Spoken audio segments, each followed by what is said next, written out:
Bonjour, Bonjour. vous êtes la Benjamine de cette formation. Oui, tout à fait. Vous êtes la première étudiante à qui je pose des questions. Est-ce que vous pouvez me dire pourquoi vous avez choisi cette formation? Alors, moi, en fait, avant, je faisais de la recherche en cancérologie, en immunologie. Et à la fin de mon master, j'ai eu un peu une grosse réflexion sur qu'est-ce que je fais maintenant, est-ce que je continue au doctorat ou pas.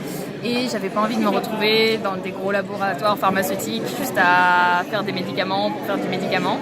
Et du coup, j'ai toujours eu des attaches particulières et un coup de cœur pour l'environnement et la protection de la nature. Donc je me suis dit pourquoi pas trouver une formation là-dedans.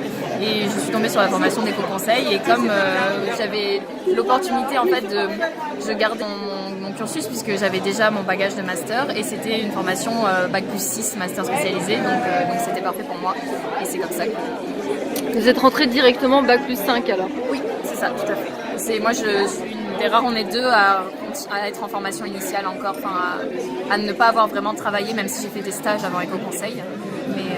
Alors vous dites que vous êtes tombée sur éco-conseil, mais comment? Parce que vous êtes de Strasbourg? Pas du tout, j'étais au Canada pour mes études et j'ai fait des recherches sur internet, formation dans l'environnement et le développement durable et j'ai fini par trouver éco-conseil sur des sites. La sélection n'est pas trop difficile, vous êtes très peu? Je ne sais pas combien on était à la base, mais du coup j'ai envoyé mon dossier de candidature, j'ai été retenue pour l'entretien et après j'ai eu la chance d'être admise, donc voilà. Tout à l'heure, vos camarades m'ont dit que vous aviez la parité parfaite. Exactement. On est, je pense qu'il y a la moitié de filles, la moitié d'hommes. Il y a la moitié qui a en dessous de 30 ans, l'autre moitié qui a au-dessus de 30 ans. C'est vraiment, cette promotion est très bien équilibrée. Donc l'âge moyen est quand même de... Il me semble que c'est dans la trentaine. Dans la trentaine. Alors, faudrait demander à souvent, donc la formation demande quand même une certaine maturité. Habituellement, c'est beaucoup plus des gens en reconversion professionnelle qui ont déjà travaillé de nombreuses années. Et nous, on est une des rares promotions où il y a beaucoup plus de plus jeunes, qu'avant. Ah oui, donc le profilage, c'est vraiment des personnes normalement en reconversion qui ont déjà une expérience professionnelle. Éco-conseil est très ouvert, la formation est vraiment ouverte à tous. Donc il n'y a pas de profil type si les valeurs d'environnement, de développement durable, d'essayer de développer un monde plus résilient et de faire avancer la transition, si ça parle aux gens, il faut juste qu'ils essayent de contacter Éco-conseil et ils sont très ouverts et ils peuvent échanger.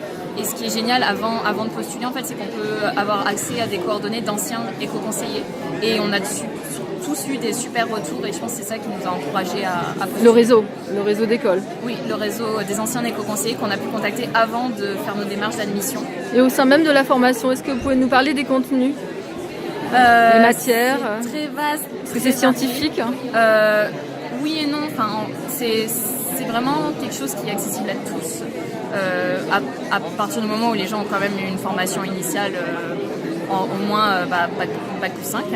Et ça peut toucher aussi bien les milieux naturels que la RSE, donc la responsabilité sociétale des entreprises, que c'est vraiment très varié et on a aussi bien des interventions de professionnels, donc c'est pas que des professeurs d'université, c'est vraiment essentiellement des professionnels et on a beaucoup de visites de terrain qui nous permettent de nous rendre compte vraiment de la réalité du métier dans la vie de tous les jours. C'est-à-dire des sorties dans des lieux sensibles. On est allé visiter une station d'épuration à Muttersholtz. On est allé visiter le village de Ungersheim, qui est un village en transition. On s'est rendu aussi dans une réserve naturelle de la petite Camargue alsacienne. On s'est rendu dans la vallée de Kaisersberg aussi. Donc c'est vraiment très dynamique et ça nous aide à rencontrer plein d'acteurs. Il y a souvent des tables rondes qui sont organisées. C'est-à-dire qu'il y a des gens qui agissent autour de l'environnement et du développement durable qui viennent et qui ont posé toutes nos questions. Et ça part un peu en débat en fait. Alors dernière question, est-ce que la formation est également ouverte à des étudiants internationaux?